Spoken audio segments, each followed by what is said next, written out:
हरे मैदान के बीच हवा धीरे धीरे झूमती हुई चल रही थी, जैसे किसी अदृश्य संगीत की लय पर बह रही हो। दूर दूर तक फैली उस भूमि पर घास की पत्तियां ओसे भीगी हुई थी और सुबह की पहली किरणें जब क्षितिज से झांकती तो उन महीन बूंदों पर सुनहरी आभा झिलमिला उठती। हवा में मिट्टी और नम हरियाली की वह घुली मिली सुगंध ऐसे लगती थी मानो स्वयं धरती किसी पुराने रहस्य को सांसों में बुन रही हो। इसी मौन सौम्यता के बीच विशाल पत्थर एक वृत्त में खड़े थे, आडोल गंभीर और समय से परे। ऐसा प्रतीत होता था जैसे वे अपनी प्राचीन देह में अनगिनत युगों की स्मृतियां संजोए खड़े हों, बिना कुछ कहे सब कह देने वाले। धीरे धीरे धुंध गहराने लगी और जब प्रकाश उसके भीतर से छनकर आता तो पत्थरों की आकृतियां मानो किसी स्वप्न दृश्य की तरह झूलती। कोई एक पत्थर लंबा और चौड़ा था तो दूसरा उसके समान आकार में नहीं, पर एक साझा संगीत सा संभाव उनमें था, जैसे कोई अदृश्य हाथ उन्हें एक लय में रच गया हो। धरती की नमी उनके पांवों में चिपकी थी और हवा जब किसी किनारे से गूंजती तो एक हल्की सी ध्वनि पैदा होती, न स्वर न शोर, बस एक मध्यम कंपन, जैसे धरती की नींद में कोई गुप्त सपना करवट ले रहा हो। पास के जंगलों से पक्षियों की मंद पुकारे सुनाई देती। ऊपर आसमान में हल्के बादल थे और उनके पीछे कहीं छिपा सूर्य एक बार फिर से निकलने की तैयारी में था। इस शांत वातावरण के बीच कुछ चिड़ियां आकर पत्थरों पर बैठ जाती, अपने पंख समेट लेती और कुछ क्षणों के लिए मौन का हिस्सा बन जाती। समय वहां ठहरा हुआ लगता, न सुबह का अर्थ था न शाम का, केवल वही निश्चलता जो उन पत्थरों में बसी थी और जिसकी गूंज हवा में फैली रहती थी। कभी कभी उस मैदान से गुजरने वाले चरवाहे उन पत्थरों के पास रुक जाते, वे अपनी बकरियों को चरने देते और एक क्षण के लिए उन पत्थरों को देखते हुए सोचते कि क्या ये हमेशा से यहाँ है या किसी ने इन्हें रखा था। बुजुर्ग चरवाहे अपने अनुभव से शांत मुस्कुराते और कहते कि ये पत्थर सोए हुए हैं, धरती की यादों में डूबे प्रहरी, उन्हें जगाने की ज़रूरत नहीं। बस उन्हें देखने से ही किसी को ऐसा लगता है जैसे वह किसी पुराने स्वप्न का हिस्सा बन गया हो। धूप अब धीरे धीरे फैल चुकी थी, लेकिन धुंध के गुच्छे अभी भी कुछ पत्थरों के चारों ओर नाचते से प्रतीत होते। वे पत्थर सुबह की सुनहरी रोशनी में किसी दिव्य अवशेष की तरह चमक उठे। हर पत्थर की सतह पर समय की लकीरें अंकित थीं, कोई हल्की दरार, कोई धूसर छाया, कोई जमी हुई धूल, और इन सब के बीच एक अजीब स्थिरता पसरी थी जो किसी आवाज़ नहीं करती थी। एक बूढ़ा किसान जो हर सुबह सुबह सवेरे अपने खेतों से लौटते समय इस स्थान से होकर गुजरता, हमेशा कुछ क्षण वहाँ रुकता। उसने कभी उस वृत्त में प्रवेश नहीं किया था, बस दूर से देखता था और हल्का सा सिर झुकाकर आगे बढ़ जाता था। उसे लगता जैसे ये पत्थर मानव नहीं, किसी प्राचीन आत्मा के शरीर हों। वह जब खेत की ओर लौटता तो हमेशा सोचता, शायद जब हमारी सभ्यताएं मिट जाएंगी तब ये पत्थर यूं ही खड़े रहेंगे। तो पत्थरों के बीच से गुजरती हवा किसी बांसुरी की तरह बजने लगती। वह स्वर सुनाई नहीं देता था, महसूस होता था वक्ष के भीतर, हृदय की किसी गहराई में, जैसे कोई अदृश्य शक्ति उन पत्थरों से बोल रही हो, पर शब्दों की जगह मौन इस्तेमाल कर रही हो। किसी भी दिशा से देखने वाला यह अनुभव नहीं कर सकता था कि वह सिर्फ पत्थरों को देख रहा है, क्योंकि उनमें कुछ ऐसा था जो देखने से अधिक महसूस किया जाता था। कभी कभी गांव के बच्चे यहाँ खेलने आ जाते, वे हंसते, पत्थरों के बीच भागते, एक दूसरे को आवाज़ें लगाते, मगर अधिकतर समय वहाँ एक अजीब श्रद्धा सा वातावरण रहता। जैसे ही सूर्य ढलना शुरू करता, बच्चे स्वयं ही शांत हो जाते।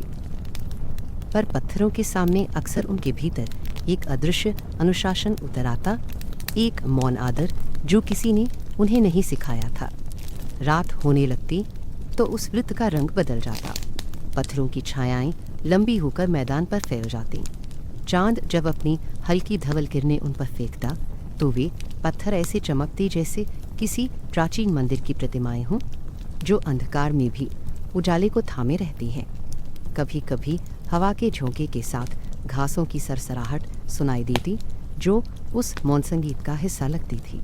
कहा जाता है कि बहुत पुरानी पीढ़ियों में कुछ लोग रात के समय यहाँ आते थे और पत्थरों के चारों ओर दीपक जलाकर बैठे रहते। वे धरती की लय सुनते, आकाश की चाल देखते और मौन में किसी दूर के उत्तर की प्रतीक्षा करते। लेकिन अब कोई ऐसा नहीं करता। समय ने उन परंपराओं को मिटा दिया है, पर पत्थरों ने उन्हें भुलाया नहीं। वे अभी उसी लय में खड़े हैं, उसी स्मृति में जैसे हर बीती रात उन्हें किसी अदृश्य संवाद में डुबो देती है। तो भी ये पत्थर शांत रहते। पानी की धाराएं उनके सिरों से बहती और मिट्टी की गंध बढ़ जाती। आसपास की धरती दलदल में बदल जाती, लेकिन वे पत्थर वही मंद शांति समेटे हुए खड़े रहते, मानो उन्हें किसी तूफान का भय नहीं। कुछ क्षणों में बिजली की चमक उनके ऊपर गिरती, एक झिलमिल प्रकाश की तरह, और उसी क्षण में प्रतीत होता कि वे जीवंत हैं, कि उनके भीतर भी कोई चेतना है जो वर्षों से सोई हुई है। कभी कभी कोई अकेला पथिक वहाँ से गुजरते हुए अचानक रुक जाता। उसके भीतर कुछ हलचल होती, जैसे वह किसी विस्मृत स्मृति को याद करने लगा हो। वह देखता पत्थर मौन, फिर भी जागृत। उसे लगता कि इन पत्थरों में अनेक ऋतुएं देखी हैं। ग्रीष्म का ताप, पत्थर की दुख भरी मंदी और शीत का मौन, हर ऋतु का स्पर्श इन पर अंकित था, जैसे ये पत्थर संपूर्ण प्रकृति की दिनचर्या की सहयात्री हों। उसने इन्हें साक्षी बनाकर कुछ कहा था, कोई ऐसा वचन जो शब्दों में नहीं पर पत्थर की स्थिरता में बसाया गया था। काल बीत गया, लोग गए, सभ्यताएं बदली, पर वह वचन अब भी धरती के गर्भ में गूंजता होगा। संभवतः यही कारण है कि इन पत्थरों के पास खड़े होकर हर व्यक्ति को ऐसा लगता है कि धरती अब भी सांस ले रही है, धीरे धीरे अपनी सृष्टि की थकान से भरी नींद में। जब सूर्य पश्चिम की ओर झुकता और मैदान सुनहरी परछाइयों में लिपटता, तो दूर दूर तक फैला मौन फिर से घना हो जाता। अब न पक्षियों की पुकारें होती, न चरवाहों की हलचल। हवा की गति धीमी पड़ जाती और उन पत्थरों के बीच से गुजरती एक मखमली सिहरन उत्पन्न होती। वही क्षण था जब धरती और आकाश के बीच की दूरी सबसे सूक्ष्म लगती, जैसे बस सांसों का अंतर हो, कुछ और नहीं। धीरे धीरे अंधेरा फैलता, तारे निकलते और पत्थरों के सिरों पर चमकते बिंदुओं की परछाई बनने लगती। हर पत्थर जैसे किसी अदृश्य आकाश को थामे खड़ा हो, और हर तारा मानो उस पत्थर को कोई संदेश दे रहा हो। वहाँ खड़ा कोई व्यक्ति यदि लंबी देर तक उन्हें देखे तो उसे लग सकता है कि पत्थर और तारे किसी प्राचीन वार्ता में लगे हुए हैं, जो समय की भाषा में नहीं बल्कि मौन में बोली जा रही है। रात जब पूरी तरह उतर आती तो धरती ठंडी हो जाती, उसकी हल्की परत घास पर जम जाती और हवा में निशब्द ठहराव भर जाता। पत्थरों की देहों पर वह नमी चमकती और उनमें बसकर वह भी मौन हो जाती। इस रात में किसी को यह आभास होता कि धरती और पत्थर दोनों गहरी नींद में चले गए हैं, एक ऐसी नींद जिसमें स्वप्न नहीं पर स्मृति है, जहाँ समय भी धीमे धीमे अपनी चाल भूल जाता है। पर उनके स्वरूप में कोई अंतर नहीं आया। कभी कभी गांव वाले कहते कि इन्हें धरती ने स्वयं जन्म दिया, कोई हाथ इन्हें नहीं बना सकता, तो कुछ अन्य कहते कि ये धरती के पहले प्रहरियों की प्रतिछाया है, वे जो कभी संसार की रक्षा के लिए खड़े थे। जो भी हो, उनमें जो मौन है वह इतना गहरा है कि कोई शब्द उसमें प्रवेश नहीं कर सकता। वह मौन ही उनका रहस्य है और वही उनकी नींद। और इस तरह हर सुबह जब धुंध का पर्दा धीरे धीरे हटता है, ये पत्थर फिर से दिखाई देने लगते हैं, जैसे समय ने उन्हें एक बार और जगाया हो। पर वे कभी जागते नहीं, क्योंकि उनकी नींद ही उनका जीवन है। धरती की सांसों के साथ वे जीते हैं और प्रकृति के हर सूक्ष्म परिवर्तन को अपने भीतर समेट लेते हैं। वे अडोल हैं, फिर भी उनमें लाय है। वे मौन हैं, फिर भी उनमें संवाद है। वे इस संसार के उतने ही जीवित भाग हैं जितनी हवा या मिट्टी, और शायद इसलिए जब कोई असावधान पग वहाँ पहुँचता है तो वह नहीं जानता कि वह पत्थरों को देख रहा है या स्वयं धरती के सोए हुए स्वप्न को। धूप के पहले हल्के धागे जब क्षितिज के पीछे से चुपके से फैले तो उस सुदूर हरे मैदान में हलचल सी हुई। ओस की गंध अब भी मिट्टी पर बसी थी और घास की पत्तियों पर चमकती बूंदों में उगते सूरज का आभास थरथरा रहा था। धरती नर्म और जीवंत थी, जैसे उसकी सतह के नीचे किसी पुराने समय की स्मृति सांस ले रही हो। उसी भूमि में मनुष्यों का एक छोटा समूह रहता था। ना धन का मोह, न अधिकार का बोध। वे पर्वत और वर्षा को अपने संबंधी मानते और हवा को पुकारने पर पहचानते थे। उनके जीवन में साधना का अर्थ भक्ति नहीं बल्कि सह-अस्तित्व था। वे जब नदी के किनारों पर चलते तो मिट्टी उनके पैरों को पहचान लेती और हवा उनके गान को आगे ले जाती। वे लोग अधिक बोलते नहीं थे। उनकी वाणी स्वस्वर नहीं, स्वर छाया थी, जैसे पत्थर में बसी ध्वनि जो केवल स्पर्श पर ही प्रकट होती है। उनके समूहों के सबसे वृद्ध सदस्य, जिन्हें सब अग्रह कहते, अक्सर धरती पर कान लगाकर उसकी सांसों को सुनते। कभी कोई बच्चा पूछ के बैठता कि क्या धरती सचमुच सांस लेती है, तो अग्रह मुस्कुरा उठते। वह मुस्कान ऐसी होती जैसे किसी रहस्य का द्वार बंद करते हों। सब समझ जाते कि धरती की बात शब्दों में नहीं, अनुभव में होती है। उन दिनों खेती का कोई नाम नहीं था। लोग पेड़ों की जड़ों से फल चुनते, जड़ी बूटियों की पहचान रखते और चट्टानों के बीच की नमी से अपना जल खोज लेते। रात में जब आकाश में लाखों तारे नीले अंधकार में चमकते तो वे उन्हें देखते नहीं, उनसे संवाद करते। तारे, हवा, नदी और अग्नि उनके देव नहीं, उनके बंधु थे। जब पहली वर्षा होती तो सब मिलकर खुले आकाश के नीचे नाच उठते। उनके शरीर मिट्टी से लिपट जाते और उनके गीतों में धरती का हृदय गूंजने लगता। समय धीरे धीरे बदलता गया। ऋतुएं आईं और गईं, पर एक दिन सबको एक अजीब सी चिंता ने घेर लिया। वे समझ नहीं पा रहे थे कि वर्षा का ढर्रा बदल रहा है। दिन पहले की तरह स्थिर नहीं रहा। जब सूरज उगता तो उसकी दिशा भी थोड़ी बदली लगती। वृद्ध अग्रह ने एक शाम सबको एक ऊंचे पत्थर के पास बुलाया। वही पत्थर जो उनके गांव की सीमा के पास सदियों से खड़ा था। मानो किसी अनुपस्थित प्रहरी की तरह अग्रह ने धीरे से कहा कि धरती दिन प्रतिदिन अपने स्वरूप को बदल रही है और हमें उसकी चाल को बांधना चाहिए, ताकि जब आने वाले लोग इस भूमि को देखें तो उन्हें उसकी लय याद रहे। लोग चुप रहे। हवा में धुएं की हल्की गंध थी। दूर कहीं पहाड़ी झरना बह रहा था। फिर एक स्त्री जिसका नाम दीरा था आगे बढ़ी। उसने मिट्टी को उठाकर हथेलियों में मलते हुए कहा, यदि धरती भूल जाए कि वह कौन है तो वह थक जाएगी। हमें उसे याद दिलाने का कोई रूप बनाना चाहिए। उसकी बात सबके भीतर गूंज गई। अग्रह ने कहा, रूप नहीं स्मृति, धरती को उसका चेहरा नहीं, उसकी याद चाहिए। फिर उन्होंने मिलकर आकाश की ओर देखा। तारे उस रात कुछ और स्पष्ट थे। हर एक दिशा में जैसे कोई संकेत छिलमिला रहा था। अग्रह ने 3 युवकों को उत्तर, दक्षिण और पूरब की ओर भेजा कि वहाँ के पहाड़ों से बड़े बड़े पत्थर खोज कर लाएं। वे कई दिनों की यात्रा के बाद लौटे, अपनी पीठों पर भारी चट्टानें बांधकर। उन चट्टानों को वे अपनी संतान की तरह आदर से रख रहे थे। फिर शुरू हुई एक धीमी परंतु गहरी प्रक्रिया। हर पत्थर को एक दिशा दी गई। उन्होंने देखा कि जब सूरज पूरब से उगता है तो किस कोण से उसकी पहली किरण धरती को छूती है। उन्होंने महीनों तक यह देखा, परखा और जाना कि हर ऋतु में सूर्य की चाल अलग होती है। फिर उन्होंने पत्थरों को उसी अनुरूप रखा, कुछ एक वृत्त में, कुछ भीतर की ओर झुके हुए। जब पत्थर अपनी जगह जमते तो लोग मौन हो जाते और अपने माथे से धरती को छूते। दिन और रात की वह जटिल लय धीरे धीरे उनके भीतर उतरती गई। अब वे जानते थे कि समय एक चलती नदी जैसा है जिसे वे रोक नहीं सकते, पर उसका प्रतिबिंब वे इन पत्थरों में रख सकते हैं। अग्रह कहता, जब सूर्य यहाँ गिरेगा और छाया ऐसी बनेगी तब यह दिन समाप्त होगा।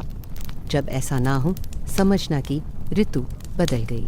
धीरे धीरे बच्चे इस वृत्त की परिधि को खेलते हुए नापने लगे।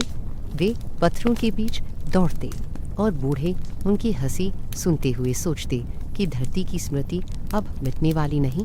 कभी कभी लोग वहाँ बैठते और पत्थर की ठंडी सतह पर हाथ रखकर आंखें मूंद लेते। उन्हें लगता कि जैसे पत्थरों के भीतर कोई गहराई है जो उनकी अपनी धड़कनों से जुड़ रही है। एक शाम सूरज जब लाल आग में डूब रहा था तो दीरा भूरे आसमान के नीचे खड़ी थी। उसने देखा सूर्य की किरणें एक पत्थर से टकराकर दूसरे पर गिरी और दोनों के बीच एक सुनहरी रेखा बनी। वह रेखा कुछ क्षणों तक चमकी और फिर मिट गई। उसने उसी क्षण महसूस किया कि धरती ने अपने स्वर को पहचान लिया है। वह दौड़कर अग्रह के पास पहुंची और कहा। धरती ने बोल दिया। अग्रह ने मुस्कुराकर आकाश की ओर देखा। बोलना नहीं, याद करना, यह स्मृति का स्वर है। ऋतुएं गुजरती रहीं। कभी पत्थरों पर काई जम जाती, कभी वर्षा उन्हें धो देती। लोग उन्हें साफ करते, सुगंधित जड़ी बूटियों से उनकी सतह को रगड़ते ताकि वे धरती की धुन को ढक न ले। जब भी वर्षा का पहला बादल उमड़ता, सब लोग इस वृत्त में एकत्र होते। वे न जल चाहते, न विनती करते, बस पत्थरों के बीच बैठ जाते और हवा के साथ अपने स्वर मिला देते। हर व्यक्ति अपने भीतर की मिट्टी को पहचानता था। भूमि की लय जैसे उनके रक्त में बहती थी। धीरे धीरे वहां आने वाले लोगों की संख्या घटने लगी। कुछ ने दूर के पहाड़ों की ओर रुख किया, कुछ नदियों के तट पर बस गए। अग्रह धीरे धीरे वृत होता गया। वह रोज सुबह पत्थरों के बीच जाकर बैठता, उन्हें देखता, उनसे बातें करता, कभी कभी हवा में धीमे धीमे कुछ कहता, जैसे अपनी नस्ल की स्मृति इन पत्थरों में सील कर रहा हो। जब वह भी चला गया तो लोग उसके शरीर को भी पत्थरों के इस वृत्त के अंदर ही रखाएं। उन्होंने ना कोई चिता जलाई, ना कोई शोक मनाया। सब चुपचाप खड़े रहे और हवा में वह पुराना कंपन फिर सुनाई देने लगा। ऐसा लगता था जैसे धरती स्वयं उसकी सांस को अपने अंतर में ली रही हो। वर्षों बाद जो लोग लौटे, उन्होंने पाया कि पत्थर अब पहले से भी गहरे धरती में धंस गए हैं। उनकी सतह पर काई के नीचे चमकता पत्थर अब भी सूर्य को पकड़ता है। उन्होंने बच्चों को बताया कि जब किसी वस्तु को धरती छू लेती है तो वह वस्तु स्मृति बन जाती है। ये पत्थर अब केवल पत्थर नहीं रहे, ये भूमि की नींद है, उसमें बसे स्वप्न है। रात में जब हवा बहती और तारों की रोशनी इन पत्थरों पर गिरती तो ऐसा लगता मानो वे धीमी धीमी चमक में सांस ले रहे हों। कभी किसी अकेले यात्री का रास्ता इस मैदान से गुजरता तो वह रुक जाता। उसे कारण नहीं पता होता, पर एक अजीब सी खींच उसके भीतर पैदा होती। अपनी हथेली किसी एक पर रख देता। उस ठंडे पत्थर के भीतर उसे हल्की सी धड़कन महसूस होती। वह समझ नहीं पाता कि यह उसकी अपनी है या पत्थर की। धीरे धीरे समय अपनी चाल चलता गया। नई पीढ़ियां आईं, शब्द बदले, रीति बदली, पर पत्थरों की वह स्थिति जस की तस रही। न किसी ने उन्हें तोड़ा, ना हटाया, क्योंकि वहां आने वाला हर व्यक्ति एक पल के लिए अपना स्वर भूल जाता था। वहां केवल मिट्टी का संगीत था जो किसी ज्ञात भाषा में नहीं पर प्रतीक्षा में बोलता था। कभी कभी रात के सन्नाटे में जब दूर की बिजली चमकती और आकाश गरजता तो कुछ चट्टानों के बीच चमकते बिंदु उभरते। वह कोई जादू नहीं था, बल्कि वही पुराना चिन्ह था जो अग्रह और दीरा ने बनाया था। सूर्य और पृथ्वी का मिलन क्षण। अब भी जब वर्ष भर में उस विशेष दिन सूरज की पहली किरण सही कोण पर पड़ती है तो पत्थर सोने की लकीर में चमक उठते हैं। शायद उन्हीं क्षणों में धरती अपने स्वप्न को याद करती है। शायद अग्रह की सांस, दीरा की प्रार्थना और उन सब की गीत कहीं पत्थर के भीतर सोए हैं। शायद वे पत्थर हर 1000वें सूर्योदय पर उन्हें याद करते हैं। जैसे धरती अपनी ही स्मृति को पुकारती हो। समय यहाँ चलता नहीं, बैठा रहता है। हवा बीत जाती है, पर मौन वैसा का वैसा। लोग अब भी कभी कभी उस वृत्त के पास पहुँचते हैं। वे ना तो जानते हैं कि यह किसने बनाया, ना यह कि इन पत्थरों का अर्थ क्या है, पर जब वे वहाँ खड़े होते हैं तो कुछ पल के लिए स्थिर हो जाते हैं। उन्हें लगता है जैसे इस भूमि में कोई अदृश्य लहर चल रही है, धीमी, शांत, अतीत से आती हुई, जो उनका ध्यान खींच लेती है। बस देर तक पत्थरों को देखते रहते हैं जब तक हवा में ओस की महक फिर से नहीं फैल जाती। और इस प्रकार वह संपूर्ण वृत्त, वह सजीव संरचना आज भी वही है। भूमि की गहराई में धड़कता हुआ सौम्य हृदय।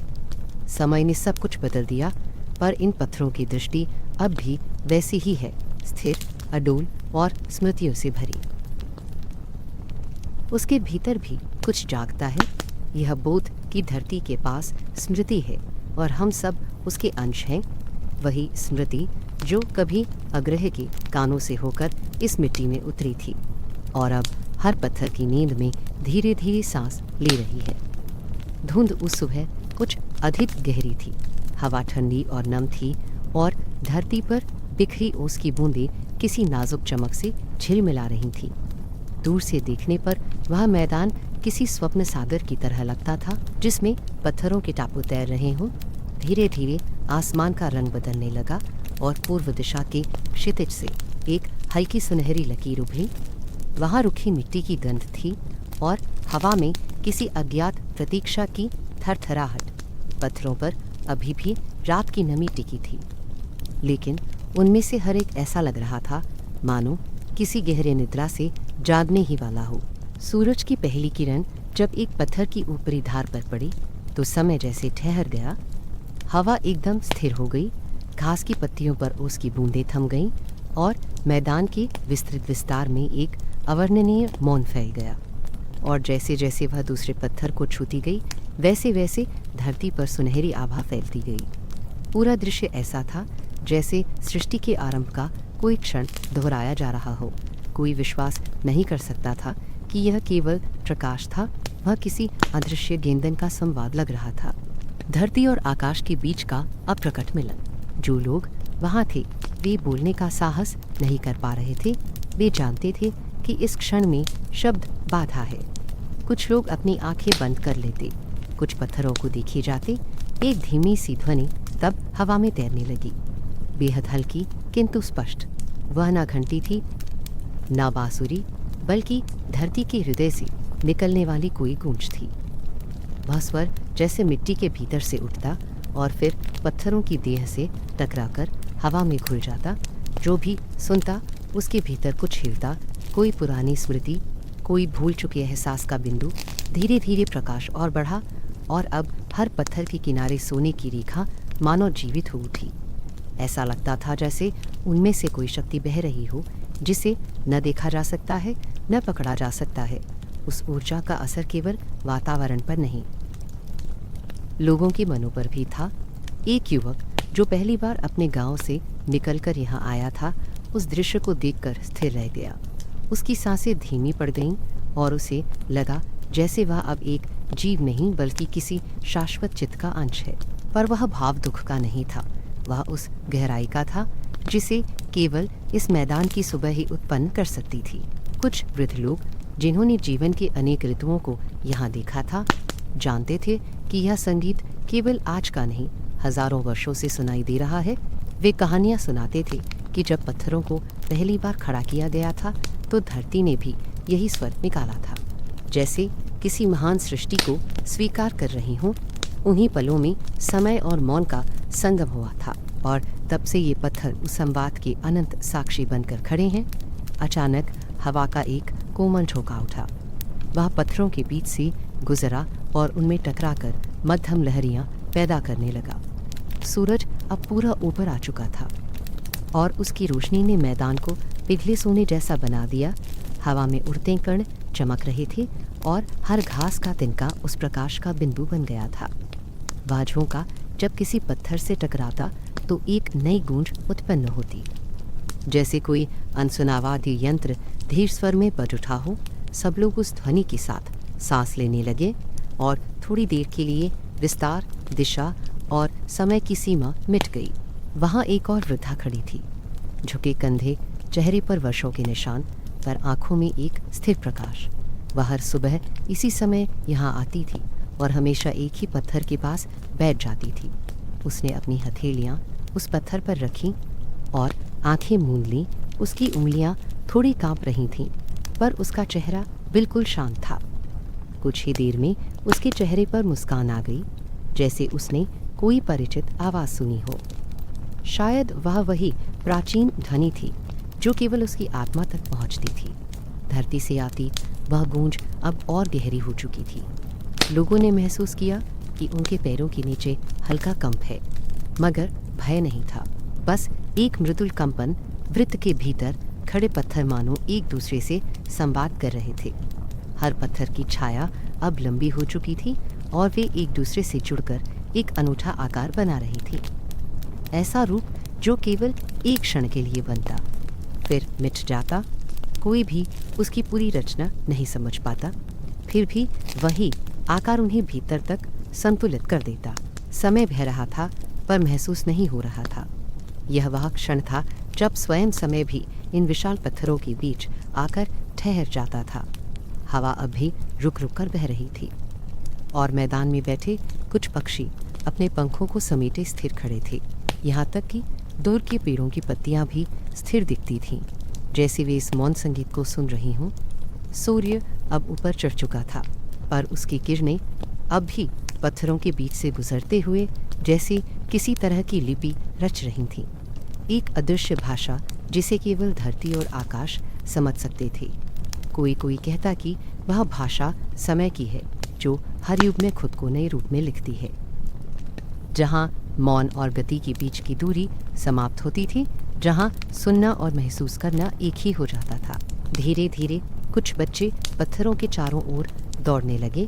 उनकी हंसी अब उस गंभीर मौन में गूंजती थी, लेकिन वहाँ किसी ने उन्हें रोका नहीं। उनकी आवाज़ें और वह संगीत दोनों एक साथ बह रहे थे, जैसे नई पीढ़ी धरती के पुराने गीत में अपने स्वर मिला रही हो। हर पत्थर उनकी हंसी से कांप उठता और थोड़ा थोड़ा उजाला उनमें उतर आता। एक युवक ने धीमे स्वर में कहा, क्या ये पत्थर सच में सांस लेते हैं?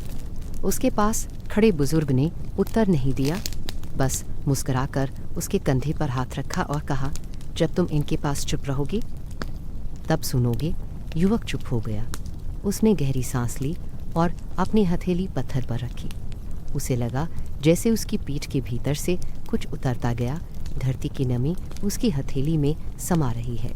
उस क्षण उसकी आंखों में वह शांत भाव था जो केवल अनुभूति के बाद ही जन्म लेता है। दूर दूर तक फैला प्रकाश अब मध्यम होने लगा था। सूरज अपनी ऊंचाई पर पहुंच चुका था, मगर उस क्षण का प्रभाव अब भी हवा में तैर रहा था। लोग एक एक कर पत्थरों से हटने लगे, लेकिन उनकी चाल धीमी थी, जैसे उनके भीतर कुछ रुक गया हो। हर कोई अपने भीतर एक हल्की ध्वनि लिए लौट रहा था, वही गूंज, वही अनसुना संगीत जो उनके मनों में अब भी बज रहा था। कुछ समय बाद मैदान में फिर शांति लौट आई। केवल हवा, पत्थर और घास रह गए, पर अब उनका मौन पहले जैसा नहीं था। उसमें अब एक लय थी जो इस सुबह की नींव में बसी रह गई थी। शायद इसी लय को धरती हर दिन गुनगुनाती है जब सूर्य फिर से अपने चक्र में लौटता है। धीरे धीरे टाप पड़ा, धुंध गायब हो गई, पर जो जादू उस सुबह के पहले क्षणों में जन्मा था वह मिटा नहीं। हर पत्थर की सतह पर जैसे किसी अदृश्य उंगली ने एक निशान छोड़ दिया हो जो केवल सुनने वाले देख सकते थे।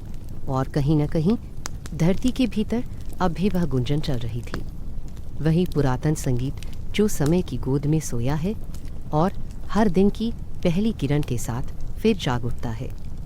मिट्टी में गर्मी थी और आकाश पर सूखे बादलों की परत किसी पुराने चित्र की तरह ठहरी हुई थी। मैदान के बीच वह विशाल वृत्त अधूरा खड़ा था। कुछ पत्थर अपनी जगह टिके हुए, कुछ अब भी धरती पर गिरे और कुछ को उठाने में हाड़ तोड़ परिश्रम जारी था। स्त्रियां दूर नदी के किनारे से पानी ला रही थीं और पुरुष लकड़ी के ठेलों से भारी पत्थरों को धीरे धीरे खींचकर उस वृत्त की दिशा में ला रहे थे।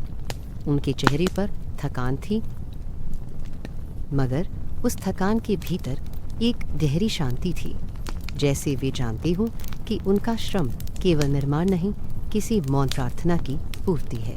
वे कोई राजकर्मी नहीं थे, ना किसी आदेश के अधीन। उनके पास राजा की मोहरें नहीं थीं, ना पंडितों के ग्रंथ। उनके पास थी केवल अंतःश्रुति, वह अनुभूति जो हवा की दिशा में छिपे अर्थ को सुन सकती थी। वे जब हाथों से पत्थरों को छूते तो पहले कुछ नहीं कहते, बस मिट्टी को महसूस करते, उसकी लय को समझते, फिर उसी अनुसार निर्णय लिया जाता कि कौन सा पत्थर कहाँ खड़ा होगा। उनके निर्णय किसी नाप-जोख से नहीं बल्कि धरती की सांस की गति से होते थे। उनमें एक वृद्ध था जिसका नाम ना किसी ने पूरी तरह जाना, ना उसने कभी बताया। सब लोग उसे द्रहन कहकर पुकारते। उसकी आंखें गहरी थीं, झुर्रियों के बीच भी चमकती थी।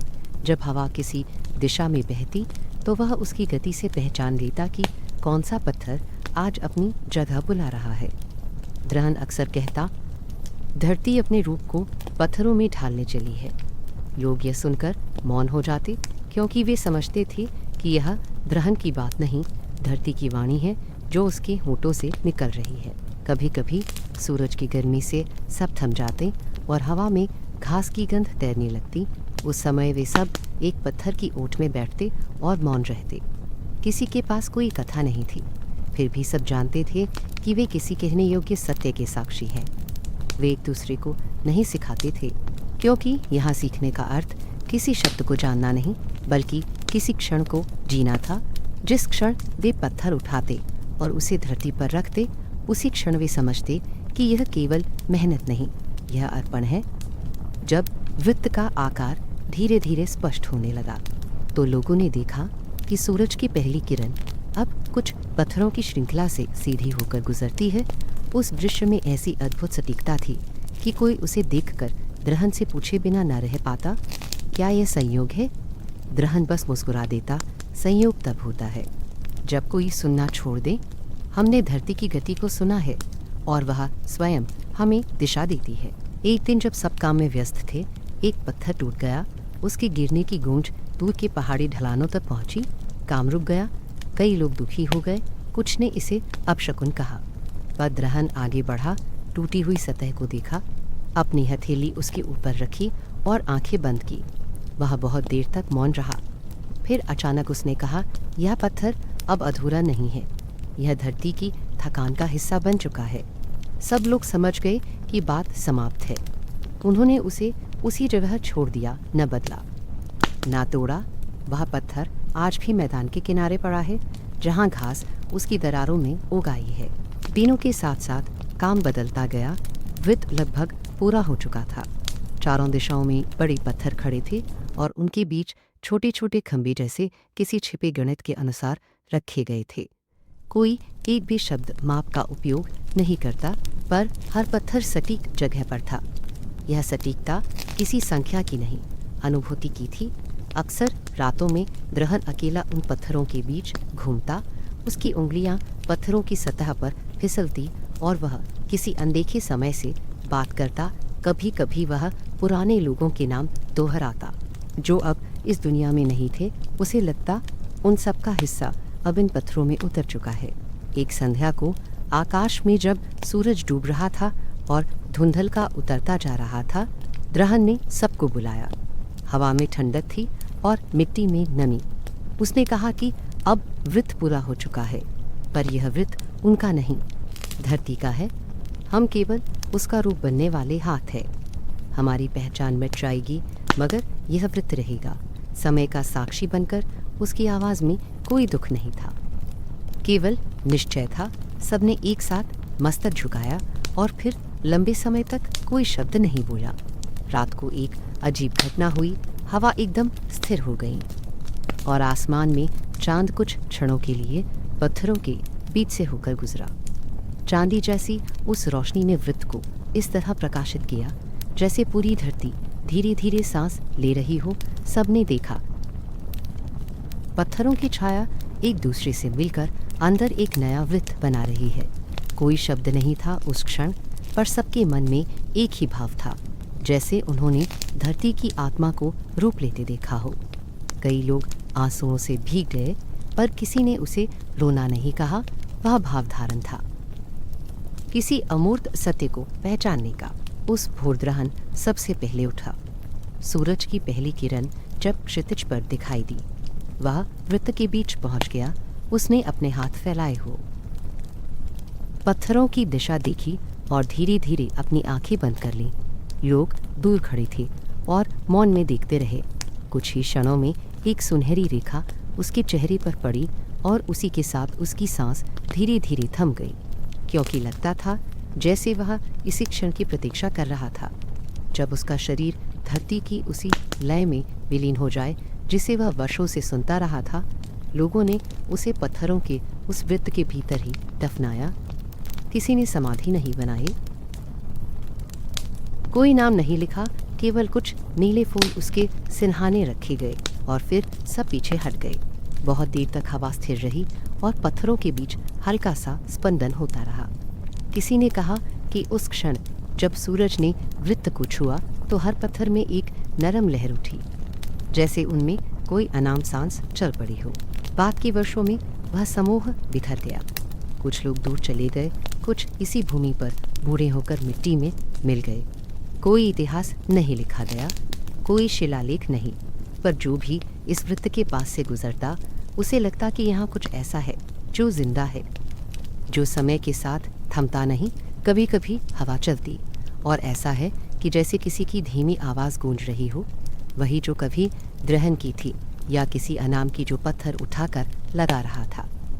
अब जब लोग इस स्थल को देखते हैं तो सोचते हैं कि इसे किसी राजा ने बनवाया होगा या शायद यह किसी देवता का मंदिर रहा होगा, पर सच्चाई यह है कि इसे ना किसी आदेश ने जन्म दिया, ना किसी पूजा ने।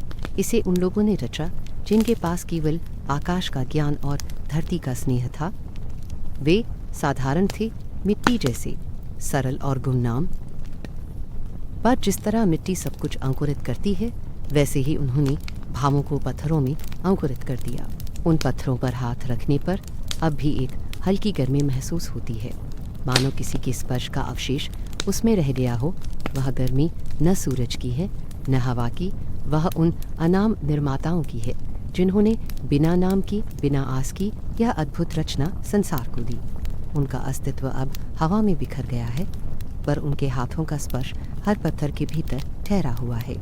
यह स्पर्श समय का नहीं, आत्मा का है, जो युगों से बहता आ रहा है और आगे भी बहता रहेगा। इस गूंगे वृत्त में अब भी वही लय सुनाई देती है, वही प्राचीन लहर जो हर ऋतु के नृत्य में झिलमिलाती रही। कोई नहीं जानता कि वे कौन थे, पर हर कोई महसूस करता है कि वे अभी यहीं हैं, अपने पत्थरों के माध्यम से मौन में जीवित, जैसे समय स्वयं एक शिल्पकार बनकर उन्हें याद कर रहा हो। रात की गहराई धीरे धीरे पीछे हट रही थी और आकाश के किनारे हल्की सुनहरी आभा फैलने लगी थी। धरती ठंडी थी, घास पर ओस अब भी टिकी हुई थी और हवा में एक इंतज़ार का आभास था। वह इंतज़ार जो हर वर्ष इसी समय जन्म लेता था। मैदान के चारों ओर लोगों की धीमी गतिविधियां शुरू हो चुकी थीं। दूर गांवों से चलकर आए मनुष्य, बच्चे और वृद्ध इकट्ठा हो रहे थे। उनके पैरों के नीचे की मिट्टी गीली थी और हर चेहरे पर एक शांत उत्सुकता चमक रही थी। वृत्ताकार पत्थरों के बीच की जगह अब एक मौन सभा जैसी हो गई थी। कोई बोल नहीं रहा था, पर सब जानते थे कि कुछ ऐसा होने वाला है जो शब्दों से परे है। पूर्व दिशा में आसमान अभी भी धुंधला था।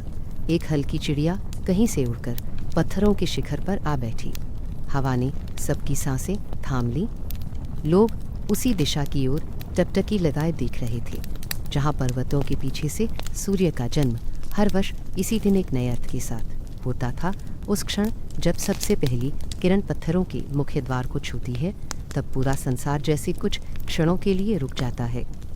जो लोग इस दृश्य को देख चुके थे, वे जानते थे कि वह केवल प्रकाश नहीं है, बल्कि एक संवाद है सूर्य और पत्थरों के बीच, समय और स्मृति के बीच।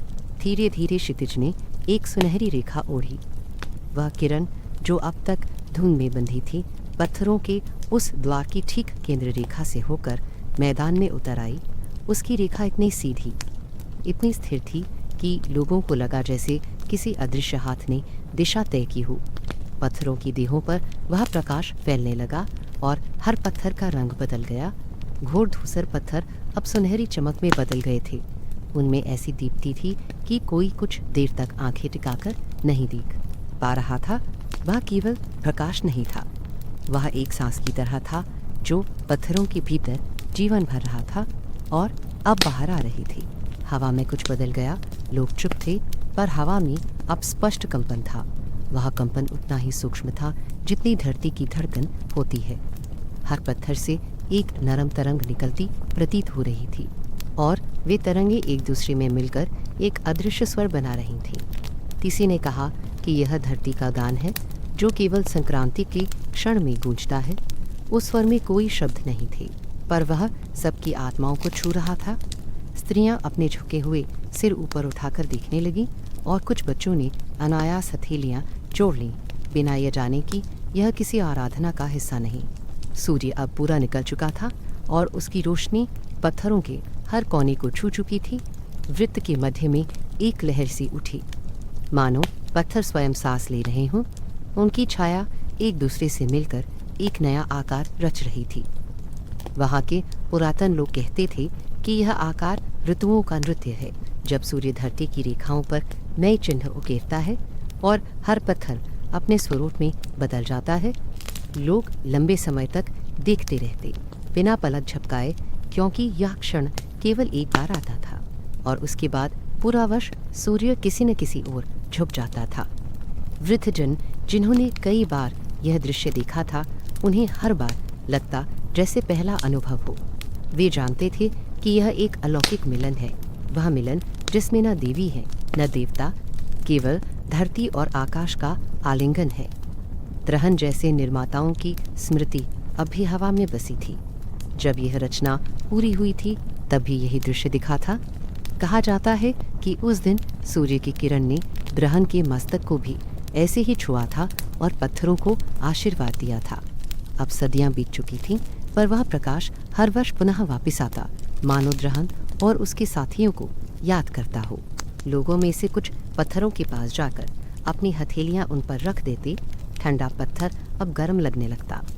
किसी ने एक बार कहा था कि जब सूर्य प्रथम बार द्वार से उतरता है तो पत्थरों की नसें खुल जाती हैं। वे उस क्षण जीवित हो उठते हैं। जो व्यक्ति ध्यान से सुने, उसे अपने भीतर भी वही स्पंदन सुनाई देता है, जैसे उसका रक्त भी उसी लय में बह रहा हो। उस वर्ष भी वही हुआ। कई लोगों ने चुप रहते हुए हल्की कंपन अपनी हथेलियों में महसूस की और उनकी आंखें अपने आप नम हो उठी, जैसे किसी ने उन्हें भीतर से छू लिया हो। पर लोगों का ध्यान अभी पत्थरों में था। कुछ वृद्ध पीछे हटकर दूर से देखने लगे।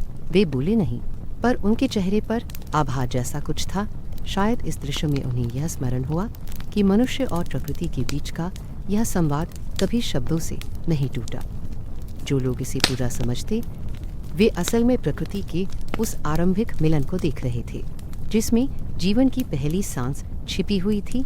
इस दृश्य के दौरान कोई घंटा नहीं बजता, कोई मंत्र नहीं गाया जाता, पर फिर भी यह सब कुछ पूजा से अधिक पवित्र लगता था।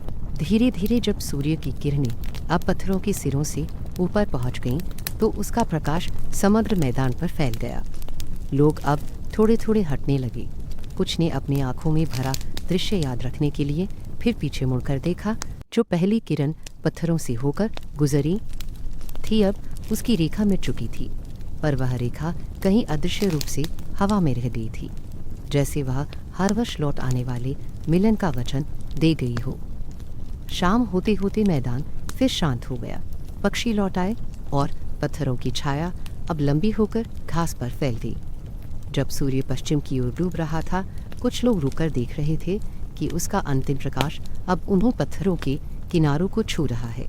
वे धीरे धीरे सांवले होते जा रहे थे, लेकिन उनकी सतहों पर अभी भी सुबह का सूक्ष्म तेज जीवित था। ऐसा लगता था कि दिन भर वे उस सूर्य की ऊर्जा को संजोए रहे और अब उसे धरती के भीतर वापस उतार रहे हों। रात्रि के उतरने से पहले हवा फिर स्थिर हो गई। लोगों के जाने के बाद मैदान में केवल पत्थर रह गए और उनकी छायाएं, पर वह छायाएं भी अब जानी पहचानी नहीं लगती थी। उनमें एक गहराई थी जो किसी अदृश्य स्मृति की तरह जीवित थी। शायद हर पत्थर उस सुबह की किरण को अपने भीतर समेटे हुए था, जैसे कोई जीव अपने हृदय में धड़कन रखता है। और हर बार लोग उसी श्रद्धा से यहाँ लौटते रहे। वे जानते थे कि यह कोई देवी अनुष्ठान नहीं, बल्कि धरती के प्राचीन स्वभाव का स्मरण है।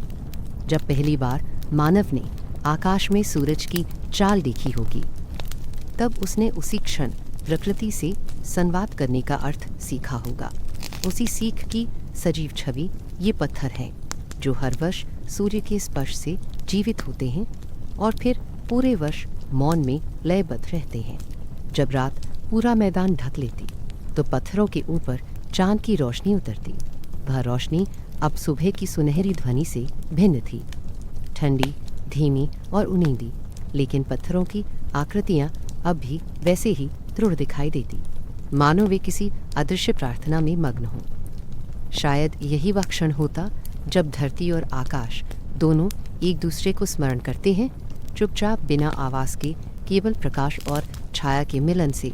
ऐसा लगता है जैसे हर वर्ष सूर्य जब लौटता है, मैं अभी तुम्हारी रचना को पहचानता हूँ और पत्थर अपनी निस्तब्धता में उतर देते हैं। हम भी वही हैं जो तुम्हारी पहली किरण के साथ जन्मे थे।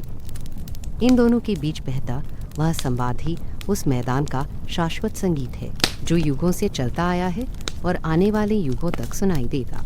शाम की रोशनी अब धीमी पड़ रही थी। दिन भर फैला धूप का सोना अब एक हल्की धुंध बनकर मैदान की घास में समा रहा था। पत्थरों की ऊंचाई पर सूर्य की अंतिम किरणें ठहरने की कोशिश कर रही थीं, पर अब उनकी ताकत मध्यम हो चुकी थी। आसमान में एक फीका नीला रंग फैल गया था और उसकी गोद में अलग अलग आकार लेते बादल तैर रहे थे। धीरे धीरे हवा उठी, पहले महीन फिर गहरी। उसने मैदान की ओस भरी घास को छुआ, पत्थरों की दरारों में से गुजरी और एक ऐसे स्वर को जन्म दिया जिसे कोई ठीक ठीक पकड़ नहीं सकता। वह न संगीत था न शोर, वह एक मधुर गूंज थी, लय और स्मृति की। पत्थरों के बीच फैली वह धुन किसी पुरानी भाषा की तरह लगती थी। जिनके कान खुले थे वे महसूस करते कि यह हवा नहीं, कोई कथावाचक है जो अनंतकाल से बोल रहा है। हवा जब वृत्त के उत्तर दिशा से आती और एक लंबे पत्थर से टकराती तो आवाज़ गहरी हो जाती। फिर जब वही लहर किसी बाएं झुके पत्थर से गुजरती तो वह नरम हो जाती, जैसे किसी ने उसके भीतर से अनावश्यक शब्द निकाल दिए हों। धीरे धीरे इन रेखाओं का मेल एक संगीत बन जाता, बिना साज, बिना गायक, सिर्फ पत्थर और वायु का संवाद। उस शाम मैदान में एक वृद्ध खड़ा था। वह हर वर्ष इसी समय यहाँ आता, चुपचाप बैठता और उस आवाज़ को सुनता। उसकी आंखों में किसी प्राचीन पहचान की थरथराहट थी। उसके होंठ हल्के खुले थे पर वह कुछ बोलता नहीं था। कई बार उसे लगता कि हवा उसके कानों में किसी भूली हुई कहानी की आखिरी पंक्तियाँ फुसफुसा रही है। उसने उन कहानियों को कभी पूरी तरह समझा नहीं, पर उनके कंपन को उसने अपने सीने में महसूस किया था। ऐसा लगता जैसे हवा उसके भीतर से गुजरती है और उसके पुराने वर्षों की पपड़ी हटाकर कुछ नया उभार देती है। धीरे धीरे आकाश गाढ़ा होने लगा। पश्चिम दिशा में लाल रंग कुछ देर तक ठहरा और फिर धीमे धीमे काला हो गया। पत्थरों की परछाई अब लंबी होकर धरती से लिपट गई थी और हवा अब ज्यादा साफ सुनाई देने लगी थी। उसी समय वृत्त के भीतर किसी ने एक दीपक जलाया। उसकी लौ हवा से कांपती थी पर बुझती नहीं थी। लौ की गति और हवा का स्वर ऐसे मिलते कि लगता मानो लौ भी उस गान का हिस्सा बन गई हो। हवा अब पत्थरों के चारों ओर एक तय मार्ग में घूम रही थी। हर बार जब वह किसी पत्थर से टकराती तो दिशा बदलती और एक नया स्वर छोड़ जाती। कुछ लोगों ने कहा कि यह स्वर उन हाथों की आवाज़ है जिन्होंने यह रचना की थी। कुछ ने कहा कि यह धरती की नींद की सांसें हैं। पर जो यहाँ साल दर साल आते रहे वे जानते थे कि यह सब कुछ मिलाकर भी पूरी बात नहीं। हवा में कुछ था जो उनसे परे था पर उन्हें अपने भीतर खींचता भी था। कभी कभी अचानक एक तेज झोंका उठता और सभी पत्थरों को एक साथ छू जाता। तब लगता मानो पत्थर हिल गए हों, जैसे उन्होंने किसी विस्मृत युग की याद पा ली हो। अगर कोई उसी पर आंखें बंद कर ले तो वह देख सकता था कि इन पत्थरों के बीच कोई प्रकाश लहर रहा है, कोई आकृति चल रही है। शायद वही समय था जब सूर्य और चांद साथ थे, जब आकाश और धरती एक ही बंधन में थे। हवा उस दृश्य की गवाही देती थी। वह कहती नहीं, केवल याद कराती थी। करीब ही एक स्त्री पत्थरों के बाहर की ओर बैठी थी। उसकी चोटी हवा से उलझ रही थी पर उसके चेहरे पर शांति थी। उसने अपने बालों को ठीक नहीं किया। उसकी आंखें वृत्त के भीतर नहीं, आकाश में थीं। हवा का हाथ झोंका उसके चारों ओर घूमता और फिर पत्थरों की ओर लौट जाता। उसे लगता जैसे कोई पुराना परिचित उसके चारों ओर है, जो उसे देखकर मुस्कुरा रहा है, पर दिख नहीं रहा। उसने कभी किसी से यह बात नहीं कही, पर उसे लगता था कि उस मैदान में जो स्वर उठते हैं वे केवल स्मृति के नहीं, अस्तित्व की सांस की हैं। कुछ बच्चे जो दूर गांव से अपने परिवारों के साथ आए थे, पत्थरों के किनारे किनारे दौड़ते। उनकी हंसी हवा में मिलकर नए कंपन पैदा करती और हवा उसे पत्थरों के बीच ले जाकर बदल देती। यह सब इतना स्वाभाविक था जैसे प्रत्येक ध्वनि जन्म लेते ही धरती का हिस्सा बन जाती। शाम अब पूर्ण अंधेरे में बदल चुकी थी। केवल चांद की फीकी रोशनी पत्थरों की धारों पर ठहरी थी। कभी एक पत्थर चमकता तो उसकी छाया अगले पर गिरती और वह पल भर को जीवंत दिखाई देता। हवा में अब और भी गहराई थी। उसकी आवाज़ अब किसी सागर की गहराइयों जैसी लगने लगी थी। वृद्ध धीरे धीरे उठा और पत्थरों के करीब आया। उसने एक पत्थर की सतह पर उंगलियां फेरी। सतह खुरदरी थी, पर उसके नीचे से एक हल्की कंपन महसूस हो रही थी। उसने सर झुका दिया और बहुत धीमी आवाज़ में कहा, तुम अब भी बोलते हो। हवा ने उसके शब्द सुने और उन्हें अपने साथ कहीं दूर ले गई। किसी को नहीं पता कि वे शब्द कहाँ गए, पर मैदान में उसकी गूंज देर तक बनी रही। रात गहरी हो चुकी थी। अब हवा की रफ्तार धीमी पड़ गई थी, पर उसका स्वर नहीं गया था। अब वह मध्यम गर्भित फुसफुसाहट में बदल चुका था, जैसे कोई नींद में कथा दोहरा रहा हो। कुछ कहानियाँ इतनी पुरानी थीं कि भाषा उन्हें नहीं पकड़ पाती थी। वे केवल अनुभूति बनकर बहती थी। पत्थर, हवा और धरती रद्दह, तीनों के बीच वही कहानियाँ घूमती रहीं, बार बार, युग दर युग। धीरे धीरे चांद मैदान के ठीक ऊपर आ गया। जब उसकी किरणें वृत्त के मध्य पत्थरों पर पड़ी तो हवा की चाल फिर बदली। अब वह पत्थर की आंख जैसी छिद्रों से होकर गुजरती और भीतर किसी सुरंग में सी गूंजती। दूर से सुनो तो लगे जैसे कोई पुराना गीत गाया जा रहा है, जिसमें शब्द नहीं, बस सांसें हैं। शायद इन्हीं क्षणों में ऋतुएं अपनी अगली यात्रा तय करती हैं और धरती अपने सपनों को नया आकार देती है। कुछ देर बाद मैदान बिल्कुल सूना हो गया। लोग निकल चुके थे, केवल पत्थर, हवा और मौन बची थी। पर इस मौन में भी कुछ चल रहा था। हवा अब थोड़ी ठंडी थी। पत्थरों की देह पर ओस जमने लगी थी। हर ओस की बूंद में चांद का टुकड़ा झिलमिलाता और फिर हवा से छूकर मिट जाता। यह दृश्य हर रात बनता और मिटता रहता था, जैसे धरती की धड़कन चलती और फिर थमती। इन लयों का कोई आरंभ नहीं, कोई अंत नहीं। सदियां बीती। शायद किसी ने गिना नहीं कि कितनी बार यह हवा इन पत्थरों से गुजरी, पर उसकी शैली नहीं बदली। वह हर बार कुछ अलग कहती थी, पर वही अर्थलीय होती थी। वही यादें, वही छवियाँ, वही भूले नाम। तो उसे लगता कि उन कहानियों में उसका खुद का नाम भी कहीं छिपा है, क्योंकि जो धरती से जन्मा है वह उसकी फुसफुसाहट से अलग नहीं हो सकता। रात का आखिरी पहर था। हवा अब बहुत हल्की बची थी। पत्थरों की गहराई में उसका स्वाद उतर गया था। कभी कभी किसी पत्थर की सतह पर हल्की नमी चमक उठती और फिर गायब हो जाती। यह वह क्षण होता जब धरती अपना स्वप्न भीतर खींच लेती है, जब सारी ध्वनियाँ मिट्टी में उतर जाती हैं और केवल सांसों की नरम गंध रह जाती है। हवा तब भी ठहरती नहीं, वह आगे बढ़ जाती है, शायद अगले ऋतुचक्र की ओर, अगले स्वप्न की ओर। सुबह होते होते वह मैदान फिर शांत हो चुका था। जो कुछ रात ने कहा था उसे किसी ने दर्ज नहीं किया, पर जब सूर्य की पहली किरण पत्थरों पर गिरी तो वे कुछ चमक उठे, ऐसे जैसे उन्होंने रात की बातें अपने भीतर सही ली हो। हवा अब वहाँ नहीं थी, पर उसकी उपस्थिति मिट्टी में रह गई थी, और यही उसकी सच्ची कथा थी, वह जो केवल अनुभूति में कही जा सकती है, शब्दों में नहीं।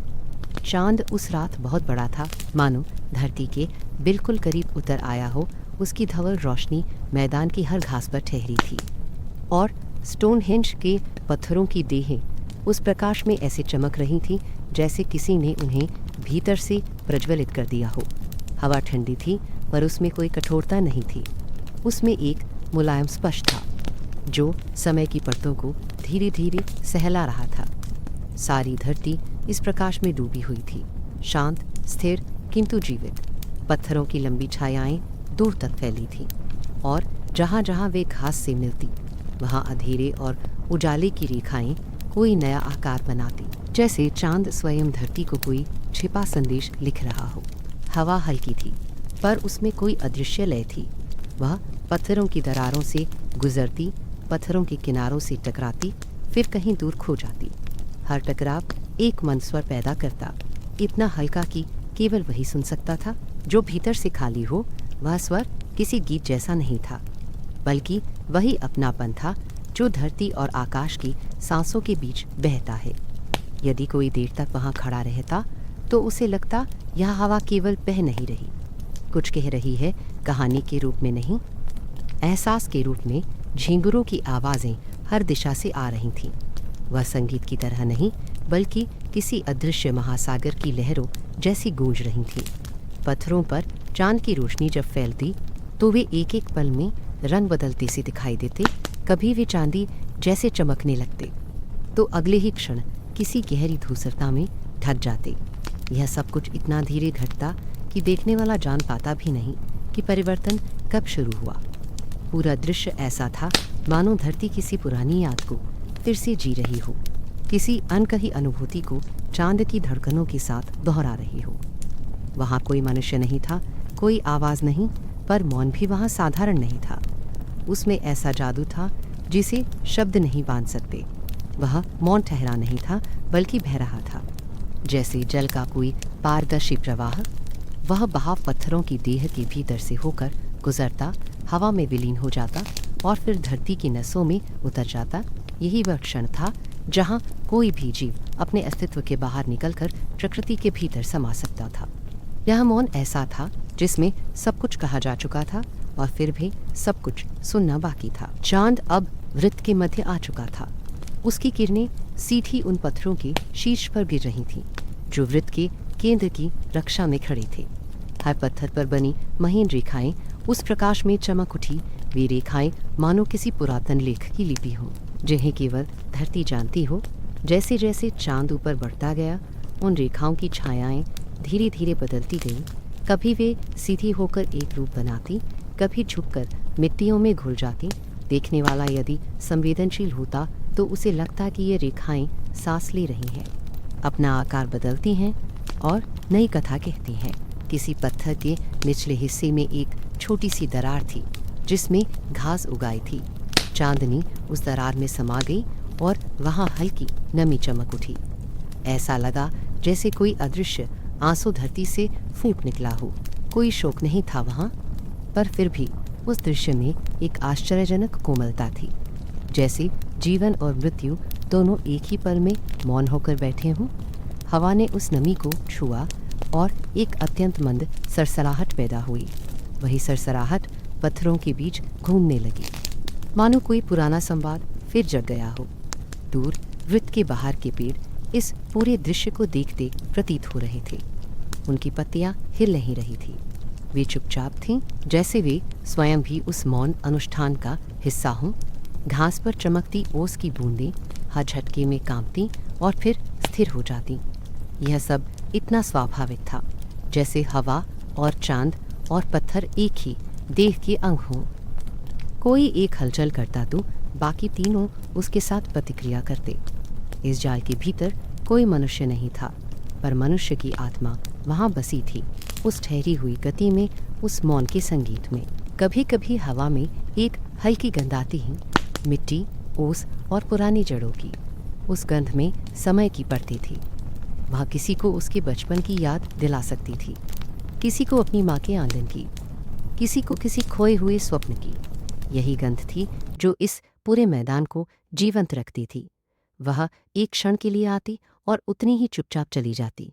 उसका आना और जाना भी बिना ध्वनि के होता था, पर उसके पीछे हवा की आत्मा और गहरी हो जाती थी। उस मैदान में एक पत्थर था जो बाकी सबसे थोड़ा आगे झुका हुआ था। उसकी सतह पर चांद की रोशनी सबसे देर तक टिकती। उसे देखने से लगता कि वह पत्थर किसी ओर झुक नहीं रहा, बल्कि किसी अदृश्य वस्तु की ओर झुक कर सुन रहा है। शायद वही चांद की फुसफुसाहट को पकड़ता था और फिर अन्य पत्थरों में बांट देता था। यह झुकाव वर्षों से है, पर किसी ने उसे सीधा करने की कोशिश नहीं की। सब जानते हैं कि जिस पत्थर की चाल धरती ने खुद तय की हो, उसे कोई मनुष्य नहीं बदल सकता। धीरे धीरे समय का एहसास मिट गया। चांद की चाल एक माप थी, पर यहाँ किसी ने उसे गिनने की कोशिश नहीं की। यहाँ समय किसी वृत्त में बहता था, जैसे हवा एक पुराने रास्ते को बार बार याद करती हो। उसी वृत्त के बीच में धरती का हृदय धड़कता प्रतीत होता, जोर से नहीं, पर उतनी गहराई से कि उसे सुनने के लिए मनुष्य को अपने भीतर उतरना पड़ता। इस तरह की रातों में मनुष्य की नब्ज भी धरती की चाल के साथ मिल जाती है। यहाँ आकर हर धड़कन थोड़ी मंद पड़ जाती, पर थोड़ी गहर भी हो जाती। चांद अब धीरे धीरे पश्चिम की ओर झुकने लगा। उसकी रोशनी पत्थरों की ऊंचाई से उतरकर धरती पर फैल गई। अब वही मैदान जो कुछ देर पहले उजाला था, फिर अंधियारे से ढकने लगा। लेकिन इस अंधेरे में भी कोई भय नहीं था। यह वही अंधकार था जिसकी गोद में सब शांति पाते हैं। झींगुरों की आवाज़ अब और स्पष्ट हो गई हैं। वे मानो चांद को विदा दे रहे थे। हवा अब ठंडी नहीं, लगभग निष्क्रिय थी। वह थम गई थी, पर उसकी उपस्थिति अभी महसूस हो रही थी। कुछ देर बाद जैसे पूरा वातावरण गहरी सांस लेकर रुका और एक साथ शांत हो गया। पत्थरों की देह पर अब हल्की धुंध उतर आई थी। मैदान के चारों ओर ओस जमी थी और हर बूंद में चांद का प्रतिबिंब थरथराने लगा। वह प्रतिबिंब अस्थिर था, पर उसमें वही शांति थी जो पूरे ब्रह्मांड की नींव में बसी है। यही वह क्षण था जब पूरा दृश्य एक समाधि सा बन गया। न हवा बोल रही थी, न धरती, न समय, फिर भी सब कुछ सुनाई दे रहा था। जो इस मैदान का सच्चा संगीत था, वह जादू जो किसी के आने या जाने से नहीं बदलता, बस बहता रहता है। धरती की लयों में, पत्थरों की सांसों में, चांद की छाया में यह रात बीत भी जाती है, पर उसका मौन कहीं नहीं जाता है। वह उन्हीं पत्थरों में समा जाता है, ताकि अगली रात जब चांद फिर लौटे तो वह मौन फिर उठ सके, उतना ही शांत, उतना ही जीवंत जैसे सृष्टि की पहली सांस। धुंध उस शाम कुछ अधिक घनी थी। आकाश का रंग फीका नीला था, मानो समय की धूप उसमें से छानकर निकल गई हो। हवा चल रही थी, पर उसकी गति में कोई निर्णय नहीं था। वह एक दिशा में उठती और फिर लौट जाती, जैसे किसी अदृश्य स्मृति का पीछा कर रही हो। मैदान के बीच वही पत्थर खड़े थे जिनके साए अनगिनत बरसों से ऐसे ही फैलते और सिमटते रहे थे। पर अब वे केवल पत्थर नहीं रह गए थे, अब वे कहानियों की देह बन चुके थे। उन किंवदंतियों के वाहक जिनकी उत्पत्ति कोई नहीं जानता, पर जिनका असर हर पीढ़ी ने महसूस किया। सबसे पहली कहानी शायद किसी बुजुर्ग ने सुनाई थी। उसने कहा था कि जब इन पत्थरों को यहाँ खड़ा किया गया, तब आसमान से भी ऊंचे आकृतियों वाले दानव धरती पर उतरे थे। वे पत्थरों को हवा में उठाते और आसान शब्दों में रख देते, जैसे कोई बालक खिलौनों से खेलता है। उसने कहा था कि वे दानव असुर नहीं थे, वे धरती के रक्षक थे, जिन्होंने सूर्य की चाल को पकड़ा और उसे पत्थरों के घेरे में बांधा, ताकि समय कभी दिशाहीन ना हो। लोग उस कहानी को सुनते और उसकी आंखों में विश्वास खोजते। कुछ डर जाते, कुछ श्रद्धा से भर जाते और कुछ हंसकर आगे बढ़ जाते। हवा की तरह, मिट्टी की तरह। फिर वर्षों बाद किसी और ने यह कहा कि यह सब देवताओं का कार्य था। जब मानव सभ्यता अंधकार में डूब गई थी, तब देवताओं ने धरती पर उतरकर यहाँ एक ऐसा स्थल बनाया जहाँ धरती और आकाश का संवाद सदा बना रहे। उन्होंने पत्थरों का यह मंदिर इसीलिए खड़ा किया कि यहाँ ऋतुएं अपनी दिशा ना भूलें और सूर्य का पथ कभी अंधेरे में ना खो जाए। जब लोग यह सुनते तो उनकी आंखें ऊपर उठ जातीं। वे उन देवताओं की कल्पना करते जो विशाल और प्रकाशमय शरीरों वाले होंगे, जो पत्थर को छूते ही उसके भीतर जीवन भर देते होंगे। बच्चे उस कथा को खेल बनाकर अपने घरों की मिट्टी में पत्थर जमा करते, और जब सूर्य की पहली किरण उन पर पड़ती तो वे चिल्लाकर कहते, देखो देवता फिर आए। कई लोग इस स्थल को जादू की भूमि कहते थे। उनके अनुसार इनमें कोई अदृश्य ऊर्जा थी। किसी ने कहा, जब चांद पूर्ण होता है तो इन पत्थरों के बीच से नीली रेखाएं उठती हैं जो आसमान तक जाती है। कुछ लोगों ने प्रत्यक्ष देखा भी बताया। हालांकि दूसरों के लिए वह सिर्फ कल्पना थी। एक बार गांव के बच्चे रात के समय चोरी छिपे वहां पहुंचे। उन्होंने कहा कि जब उन्होंने पत्थर को छूने की कोशिश की तो एक करंट सा महसूस हुआ और हवा ने उनका नाम पुकारा। वे भागकर गांव लौटे और उस अनुभव को इस तरह बताते जैसे उन्होंने किसी स्वर्गदूत का स्पर्श पाया हो। धीरे धीरे वह बात जंगल की आग बन गई।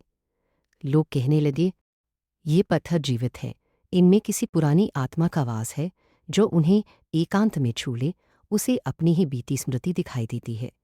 कोई अपने खोए परिजनों का चेहरा देखता, कोई अपने अधूरे सपनों के चित्र। मगर कुछ लोग यह सब सुनकर मुस्कुराते और कहते, यह केवल हवा की चाल है, यह केवल कल्पना है। वे पत्थरों के पास जाकर घंटों मौन बैठते और फिर लौट आते। वे कहते, जब तक कोई अंदर से निश्चल न हो। ये पत्थर कुछ नहीं बोलते। सच और कल्पना की यह खींचतान कभी समाप्त नहीं हुई। पीढ़ियां आती रहीं, नई कहानियां जुड़ती रहीं। कुछ ने इसे देवताओं की वेदी कहा, कुछ ने इसे दानवों के खेल की गवाही, तो कुछ ने कहा कि यह आकाश के रहस्यों का किताब है जो पत्थरों में लिखी गई है। वर्षों की धूप, वर्षा और बर्फ ने इन पत्थरों के रंग को बदल दिया। अब वे गहरे धूसर और नीले से लगते हैं, मानो उनमें इस धरती का पुराना आकाश बस गया हो। पर उनके भीतर जो कंपन है वह अभी वैसा ही है। अनेक बार लोग यहाँ मापने आए। उन्होंने ध्वनियों को परखा, दूरियों को नापा, कोणों को गिना, पर कोई भी यह नहीं समझ पाया कि इन पत्थरों की व्यवस्था केवल बुद्धि की नहीं, अनुभूति की थी। एक वृद्ध विद्वान ने कहा था, यह मानवता की पहली ध्यानस्थ लय है। ऐसा वित्त जिसमें समय घूमता नहीं ठहरता है। उसकी आंखें दूर पत्थरों के पार चली गई थीं, जैसे वह उस मौन की गहराई में उतर गया हो। शायद यही सत्य था, लेकिन सत्य शब्दों में कभी बंद नहीं हुआ। वह केवल उन क्षणों में जीवित था जब हवा स्थिर हो जाती या जब चांद इन पत्थरों पर उतरता।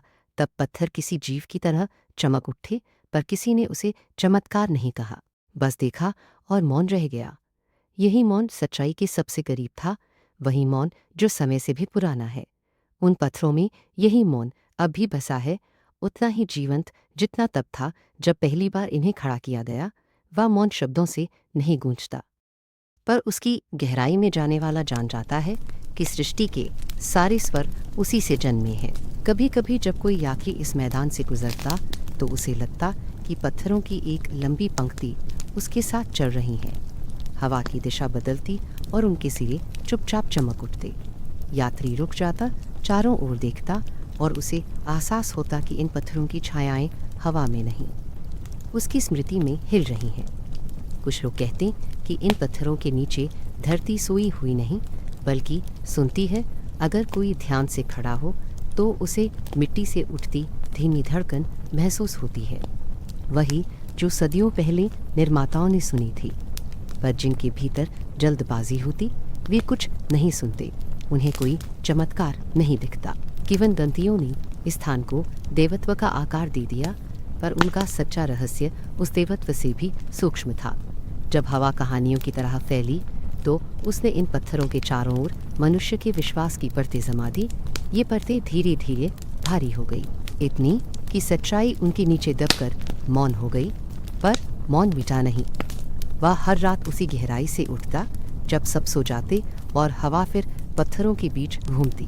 कभी कभी दूर गांवों के लोग सुनते कि इस मैदान में कोई धीमा गीत बज रहा है, कोई पुराना वाद्य स्वयं चल पड़ा है। पर जब वे पहुंचते तो केवल हवा बजती, जो कुछ पल रुकी रहती, फिर मैदान के पार निकल जाती। अब हर ऋतु में जब सूर्य संक्रांति पर पहली किरण देता, लोग इस दृश्य को श्रद्धा से देखते। कोई पूजा करता, कोई विज्ञान खोजता, कोई आत्मिक उत्तर चाहता, पर सभी अपनी अपनी तरह से वही अनुभव कर रहे होते, उस एक क्षण के मौन को जो हर शब्द की पृष्ठभूमि में छिपा है। पत्थर तब थोड़ी देर के लिए जीवंत लगते, जैसे कोई पुराना वचन फिर दोहराया गया हो, पर वह वचन किसी को सुनाई नहीं देता, वह केवल महसूस होता है। दिल की धड़कनों में, हवा की धीमी चाल में, सूरज की किरणों में एक बुजुर्ग औरत थी जो हर वर्ष उस दिन पत्थरों के पास जाकर बैठती। वह कुछ नहीं बोलती, बस पत्थर की सतह पर अपनी उंगलियां रखती और चुप रहती। उसने सुना था कि जब उसकी दादी छोटी थी तो उसने भी ऐसा ही किया था। पूछने पर उसने कहा था, ये पत्थर जो कहते हैं वह शब्द नहीं है, शब्द हवा में बिखर जाते हैं, लेकिन जो इनमें है वह तुम्हारे भीतर उतरता है। उस बुजुर्ग औरत की आंखों में उस विरासत का मौन उतर आता था। शायद वह समझती थी कि सच्चाई हमेशा शोर से दूर होती है। अब इतने वर्षों बाद जब कोई इन कहानियों को सुनता है तो उसे कल्पना लगती है। लोग सोचते हैं कि सारा रहस्य केवल लोक कथाओं की उपज है, पर शायद सत्य उसके भीतर ही छिपा है।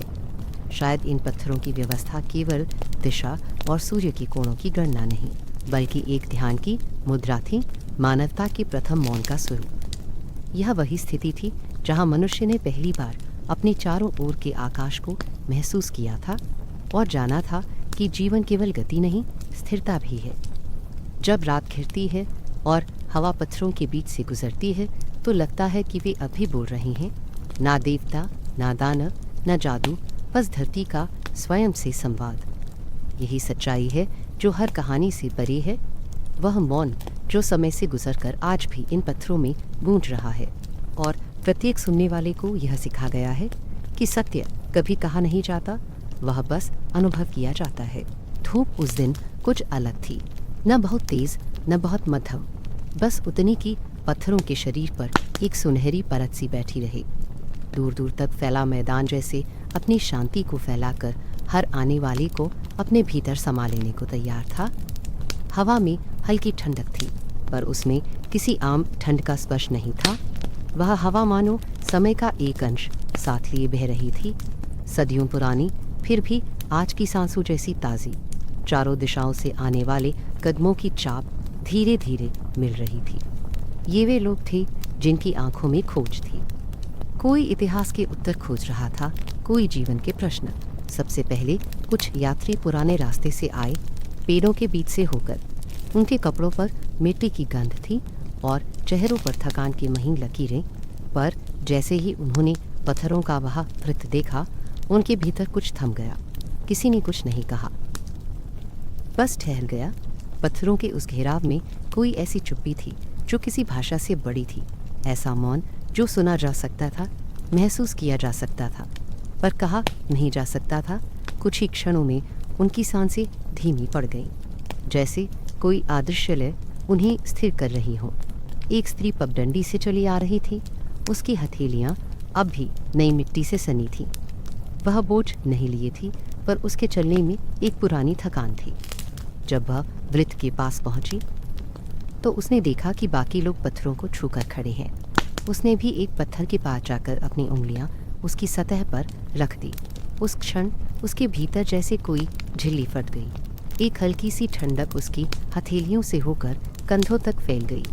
उसे लगा यह पत्थर ठोस नहीं, जीव है, और उसके भीतर एक धीमी अनसुनी धड़कन अब भी चल रही है। वह सोचने लगी कि क्या यही वह धरती है जहाँ उसकी भी कोई स्मृति दबी है। उसकी सांस कुछ फैल गई, कुछ लौटी, और उसी बारीक क्षण में उसने महसूस किया कि वह समीप की हवा में मिल रही है। उसके बगल में खड़ा युवक बोला नहीं, पर उसने भी वही अनुभव किया। उनकी सांसें जैसे एक ही लय में बहने लगी।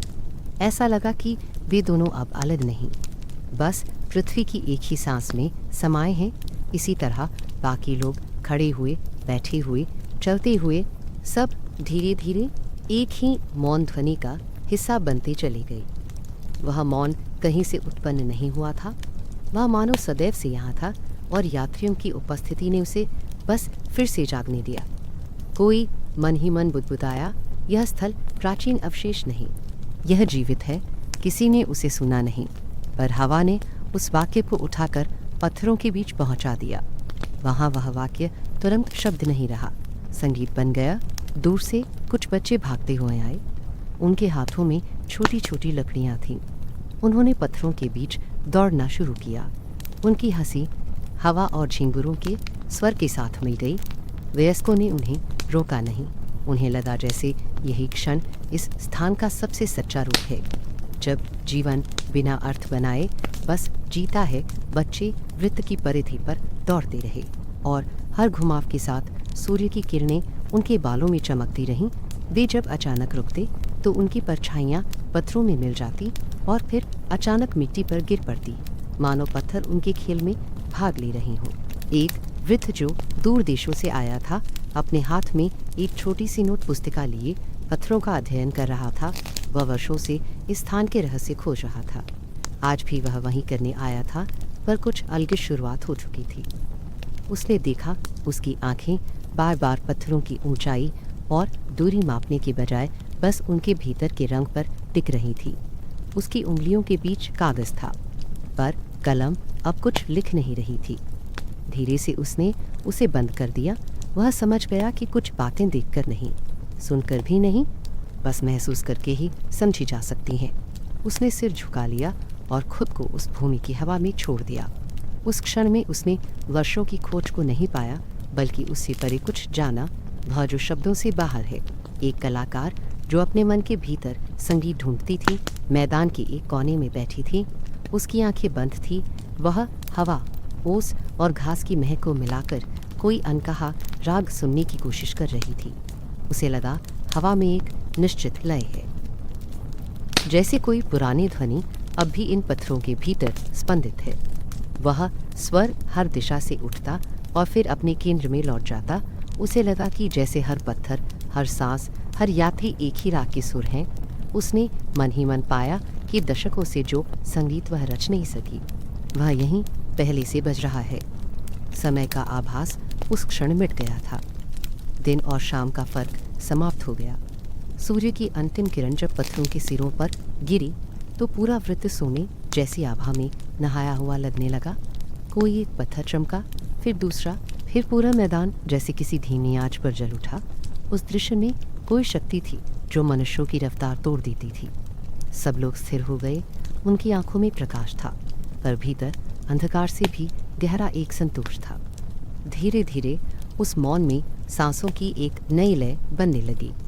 किसी ने कुछ नहीं कहा, लेकिन ऐसा लगने लगा कि हर किसी की सांस इस मैदान की हवा में मिल रही है।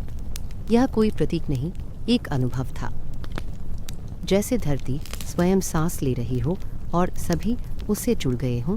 एक यात्री ने सांस छोड़ी और पास खड़े दूसरे ने अनजाने में वही लय ग्रहण कर ली। वह अदृश्य जाल फैलता चला गया। पत्थरों के चारों ओर अब कोई शब्द नहीं, केवल सांसों का संगीत था। पर भीतर से सौम्य इसे महसूस करने वाला जानता था कि यह वही हवा है जो इन पत्थरों की स्मृति से होकर आई है। कोई उसे ईश्वरीय कहता, कोई प्राकृतिक, लेकिन उसके स्पर्श में सचमुच ऐसा कुछ था जो मन को बाहर से भीतर ले जाता। यह हवा उन लोगों की श्वास में बसी थी, जिन्होंने इन्हें खड़ा किया, जिन्होंने इन्हें देखा, और अब जो उन्हें समझने आए थे। समय की सारी पीढ़ियां मानो एक ही क्षण में समाहित हो गई थीं। जब सूर्य पूरी तरह डूब गया तो आकाश हल्के नीले धुंधलके में घुल गया। लोग धीरे धीरे इकट्ठा होकर चुपचाप बाहर निकलने लगे। उनके चेहरे पर कोई प्रश्न न था, बस एक धीमी सी शांति थी जो शायद उत्तरों से बड़ी थी। दूर जाते हुए उनके कदमों के साथ धरती की नमी का स्वर उठता, फिर थम जाता। पीछे रह गए पत्थर धीरे धीरे अंधेरे में विलीन होते गए, पर ऐसा प्रतीत हुआ जैसे वे सांस ले रहे हों। रात की ठंडक अब गहराने लगी थी। ओस की पहली बूंद किसी पत्थर की सतह से फिसलकर मिट्टी में समा गई। उसी क्षण किसी यात्री की थकी हुई आत्मा को वह स्पर्श मिल गया जो हर जीव अपनी यात्रा के अंत में चाहता है। घर लौटने का स्पर्श। यही वह क्षण था जब भूमि अपने अंश का भाग हर आगंतुक को दे देती। कोई उसे उठाकर नहीं ले जाता, वह बस भीतर रह जाता, उनके हृदय में, उनकी सांसों में। और यही शायद उस स्थान की सबसे बड़ी गुप्तता थी। वहाँ कोई चमत्कार नहीं था, पर हर यात्री चमत्कार बन जाता था। कोई इतिहास खोजते आया होता, कोई शांति, पर लौटते हुए सबके भीतर वह अदृश्य कंपन बस जाता था जो पत्थरों से नहीं, धरती से फूटता था। वह कंपन इतना गहरा था कि कोई उसे सुन नहीं सकता, केवल उसे जी सकता था। हर सांस के साथ, हर लौटते कदम के साथ, जैसे स्वयं धरती अब उनके भीतर बस गई हो। जैसे उसका ताप किसी अदृश्य हाथ ने कम कर दिया हो। आसमान में हल्की सफेदी तैर रही थी और हवा के भीतर मिट्टी की गंध के साथ कुछ नमी घुली थी। स्टोनहेंज का मैदान उस क्षण किसी विशाल श्वास जैसा लगता था, स्थिर पर भीतर से जीवित। यात्रियों की भीड़ अब छट चुकी थी। बस कुछ लोग पत्थरों के पास मौन खड़े थे। वे कुछ खोज नहीं रहे थे, बल्कि खुद की उपस्थिति को सुनने की कोशिश में थे। और इस मौन में धीरे धीरे वह सत्याकार लेने लगा, जो किसी रहस्य की तरह प्रकट नहीं होता, बल्कि हवा की तरह धीरे से उतरता है। एक वृद्ध व्यक्ति वृत्त के भीतर खड़ा था। उसके चेहरे पर उम्र की झुर्रियाँ थीं, पर आंखों में किसी बच्चे का सा कौतुक।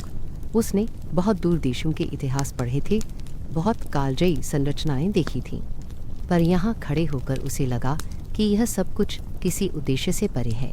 न यह मंदिर है, न कोई समाधि, यह तो केवल स्मरण है उस भावना का कि कभी मनुष्य और धरती में कोई दूरी नहीं थी। जब पहली बार उसने चट्टानों को चूमने वाली हवा छुई, तो उसे लगा कि यह हवा उसे पहचानती है, जैसे वह उसमें पहले भी सांस ले चुका हो। उसकी पलकों पर हल्की ठंडक उतर आई और उसने महसूस किया कि शायद सत्य का रूप सब कुछ जान लेना नहीं, बल्कि उस अनुभव में खो जाना है जिसमें सब कुछ एक सा लगता है। एक स्त्री वहीं पास बैठी थी। उसके हाथों में मिट्टी के कुछ कण थे। वह उन्हें ध्यान से देख रही थी, मानो हर कण में कोई कथा बंद हो। उसे लगा यही मिट्टी उन हाथों की गवाह होगी जिन्होंने पत्थर गाड़े थे, जिन्होंने आकाश की दिशा देखकर पहली बार उनमें संसार का नाप तय किया था। उसने धीरे से मिट्टी आंखों के पास लाई और दूर तक फैले पत्थरों को निहारा। ऐसा लगा जैसे ये पत्थर मनुष्यों से अधिक धरती के मन है। धैर्य है, यही धैर्य उनका सत्य है। वही स्थिरता जो पेड़ों की जड़ों में मिलती है, वही मौन जो चंद्रमा की चाल में है। उसने अपने भीतर कुछ बदलता हुआ पाया, एक धीमा शांत अनुभव कि मनुष्य कभी प्रकृति से अलग नहीं था, बस अपनी स्मृति से दूर चला गया था। दूर से आती हवा ने पत्थरों के बीच से गुजरते हुए हल्का स्वर बनाया। किसी को सुनाई नहीं दिया कि उसमें शब्द क्या थे, पर उसकी लय कोई भी अनुभवी आत्मा पहचान सकती थी। वह लय किसी पूजा गीत जैसी नहीं थी, बल्कि श्वास की तरह थी, भीतर जाती और बाहर आती हुई, सहज, शांत, स्वाभाविक। इस स्वर में अभी वह पुरातन मेल है जो मानव और आकाश के बीच था। यहाँ शक्ति का प्रदर्शन नहीं, सृजन की विनम्रता है। पत्थरों की इस रचना में कोई आदर्श नहीं छिपा, बस उस सत्य की झलक है कि हर वस्तु में एक समान प्रकाश है। शाम का समय धीरे धीरे उतर रहा था। सूर्य की किरणें पत्थरों के किनारों से फिसलकर धरती पर लंबी रेखाएं बना रही थी। वह दृश्य किसी चित्र के अंतिम स्पर्श जैसा था। जब कलाकार अपनी तूलिका रोक देता है और रंग स्वयं बोलने लगते हैं, ऐसा ही कुछ यहाँ था। पत्थरों ने बोलना बंद कर दिया था, पर मौन ने बोलना शुरू कर दिया। यह मौन ने बोलना शुरू कर दिया। यह मौन अब खाली नहीं था, यह भर चुका था धरती की गंध, हवा की सांस और मनुष्य की उपस्थिति से। धीरे धीरे घास की पत्तियां हिलने लगी। उनकी लय पत्थरों के आकारों से मेल खा रही थी। दूर बैठे एक युवक को अचानक लगा कि वह किसी व्यवस्थित नृत्य को देख रहा है। इनमें कोई प्रयास नहीं, कोई नियंत्रण नहीं, बस प्राकृतिक ताल है जिसमें हर गति अपने आप होती है। उसने सोचा, शायद सृष्टि भी ऐसे ही बनी होगी, किसी आदेश से नहीं, किसी प्रयत्न से नहीं, बल्कि अपने सहज प्रवाह से। यही सहजता उस सत्य की जड़ है जिसकी खोज में लोग वर्षों से आते रहे हैं। जब हवा एकदम थम गई, मैदान के ऊपर की परतों में कोई हलचल नहीं थी, बस वह ठहरा हुआ समय था जो चुपचाप सांस ले रहा था। जो व्यक्ति वहाँ मौजूद थे, वे सब अचानक उस गहराई को महसूस कर सकते थे। उनके भीतर एक साथ कई परतें खुल गईं, कुछ बाहर फैल गए, पर सबके अनुभव में एक समानता थी, जैसे कोई बहुत प्राचीन अनकही बात उनके भीतर जाग गई हो। वह बात थी एकत्व की। किसी ने कहा नहीं, पर सबके चेहरों पर वह भाव उतर आया। जो अक्सर बच्चों में दिखता है जब वे पहला इंद्रधनुष देखते हैं। कोई विस्मय नहीं, कोई डर नहीं, बस एक शांत स्वीकृति। इसी स्वीकृति में ही सत्य का अर्थ छिपा है। वह अलग नहीं रही। पत्थर, मिट्टी, हवा, मनुष्य सभी एक ही श्वास में घुल गए। यही श्वास, यही अनुभव, वही अनंत ज्ञान था जिसे किसी ने लिखा नहीं, पर सबने महसूस किया। रात्रि का आरंभ होते होते चांद आसमान पर आ गया। उसकी सफ़ेद किरणें पत्थरों की ऊंचाइयों पर उतरने लगी। वह दृश्य दिव्यता का नहीं, सहजता का था। चांद की रोशनी हर पत्थर पर समान रूप से गिर रही थी। ना कोई ऊंच नीच, ना कोई चयन। यह समानता ही सृष्टि का सबसे बड़ा न्याय थी। ऐसा लगा जैसे चांद कह रहा हो, यही सत्य है जो सबको समेटे, किसी को अलग न करे। पत्थर चमकते रहे, मौन बने रहे, और हवा धीरे धीरे उस चमक को पूरे धरातल में फैला रही थी। एक क्षण ऐसा आया जब सब कुछ एकदम स्थिर हो गया। उस स्थिरता में कोई नाटकीयता नहीं थी, बल्कि एक संतोष था, जैसे समय खुद थक कर बैठ गया हो और अब केवल देख रहा हो। पत्थरों की छाया धीरे धीरे मिट रही थी और आकाश में एक हल्की धुंध तैर रही थी। उस धुंध में अब कोई दृश्य नहीं, केवल एक अनुभूति थी, अनंतता की। ऐसा लगा जैसे धरती और आकाश का सारा भेद उसी धुंध में खो गया हो। वहीं एक बूढ़ी औरत जो वर्षों से हर ऋतु यहाँ आती रही थी, अपने दोनों हाथ मिट्टी पर टिकाकर बैठी थी। वह कुछ बुदबुदा रही थी, पर उसके शब्द सुनाई नहीं देते थे। उसके होठ हिलते, पर हर शब्द हवा में घुलकर खो जाता। शायद वह उन पत्थरों से बात कर रही थी, या शायद अपने भीतर से। कुछ देर बाद उसने सिर उठाया और उसके चेहरे पर एक ऐसी शांति थी जिस पर समय भी असर नहीं कर सकता। वह मुस्कुराई, फिर अपनी हथेली से मिट्टी की थोड़ी धूल उठाकर माथे पर रख ली। उसके बाद वह चुपचाप उठी और धीरे से चली गई। उस धूल में न श्रद्धा थी, न पूजा, बस पहचान थी। जब वह चली गई तो हवा का एक झोंका आया। पत्थरों की दरारों में से होकर वह गुजरता चला गया और चारों ओर एक अद्भुत हल्की गूंज छोड़ गया। यह वही कंपन था जो सृष्टि की शुरुआत में हुआ होगा, ना तीव्र, न मंद, बस संतुलित। इस कंपन में ऐसा कुछ था जो मनुष्य के भीतर गहराई तक उतर जाता। यही कंपन शायद उस रचना का प्रथम कारण था, यही उसमें छिपा सत्य था। अब मैदान फिर से शांता था, पर उस शांति में अब कोई ठहराव नहीं। एक गति थी, नजर न आने वाली, पर अनुभव में जीवित। ऐसा लगा जैसे पत्थर सांस ले रहे हों, हवा सोच रही हो और धरती याद कर रही हो। यही तो रहस्य था कि सब जीवित है, केवल स्वरूप अलग अलग है। इसी अनुभूति में मनुष्य जैसे अपने मूल में लौट आता है। रात ने अपनी गहराई पूरी कर ली। चांद अब पत्थरों के पीछे झुक चुका था और उसकी किरणें धीरे धीरे फिसलकर मिट्टी में मिल रही थीं। पर उनके बीच नया अर्थ दिखता था। वह अर्थ किसी वाक्य में नहीं, बल्कि एक मौन एहसास में था। यही कि जीवन वही है जहाँ सब कुछ एक दूसरे से जुड़ा है, जहाँ किसी का भी अस्तित्व अकेला नहीं। किसी यात्री ने कहा था, जो यहाँ आता है वह लौटने पर भी वही नहीं रहता।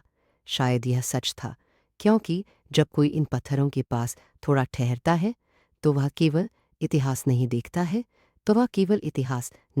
है, अपने भीतर का प्रतिबिंब देखता है। और आज भी वैसा ही है। यही पत्थरों का सत्य है कि उन्होंने कभी देवताओं की शक्ति नहीं साधी, उन्होंने केवल स्मृति को संभाला। स्मृति की मनुष्य और प्रकृति कभी अलग नहीं थे। वे एक ही श्वास, एक ही मौन, एक ही सत्य के हिस्से थे। उस रात की हवा में जैसे वही सत्य ठहरा हुआ था, धीमा, कोमल, अनंत। और जो भी उसके पास पहुंचा, उसकी आत्मा में वह चुपचाप उतर गया, जैसे कोई गहरी नदी बिना आवाज के हृदय से होकर बह जाती है।